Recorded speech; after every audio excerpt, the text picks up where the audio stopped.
Well, hello, friends. So recently I read Before the Coffee Gets Cold. I don't want to try to pronounce the author's name because I know I will mispronounce it. But I give this book a 5 out of 5, and here's why. So I am Camille Claiborne, your favorite book club moderator. And recently I read Before the Coffee Gets Cold, and I give this book a 5 out of 5 because you cannot help when reading this book to not get emotional all while asking yourself, would you go back in time? And so my initial response is I would absolutely want to go back in time, okay? And then once you read this book, um, I think you're not quite as sure. So you might start off saying yes, you might start off saying no, and then once you read the book, you may feel differently about traveling to the past. Because I feel like for me personally, right? I would want to go to the past to maybe change some of my mistakes, make better decisions. Um, Also, I have all of my grandparents are now deceased.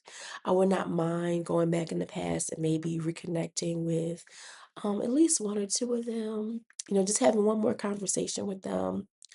Um, but I feel like once you read the book and so let me just say this. So the premise of this book is it is a coffee shop in Japan and it allows you to travel back in time. But you have to go back and you can only so she pours you a cup of coffee, and the idea is you go back in time, but you have to return before your coffee gets cold. And I feel like that would not be enough time for me to truly converse with someone whom I love.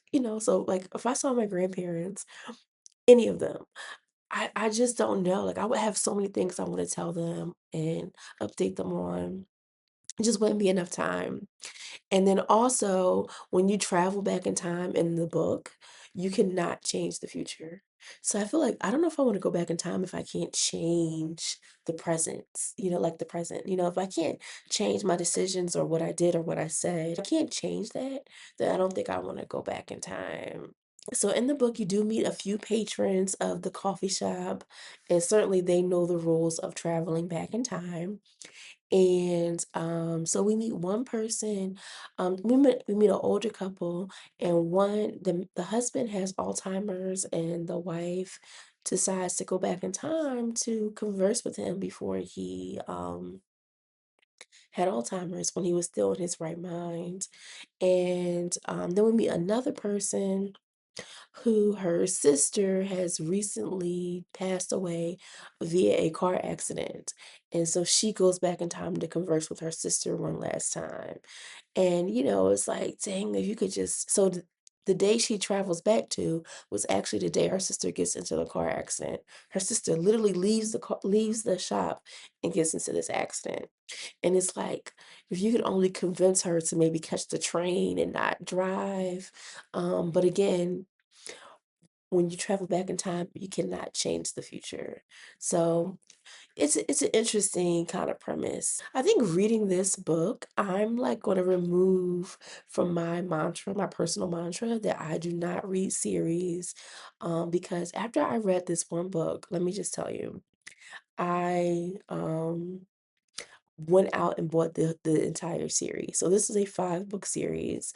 I haven't read any of the other books just yet, but I want to. And also, I watched the YouTube movie. It was in Japanese and it had subtitles, but I still watched it. So I really enjoyed this book, and it just gets you. It tugs on your heartstrings in the right way, and it just gets you to thinking. So if you have the time, you should check out Before the Coffee Gets Cold. Happy reading, friends.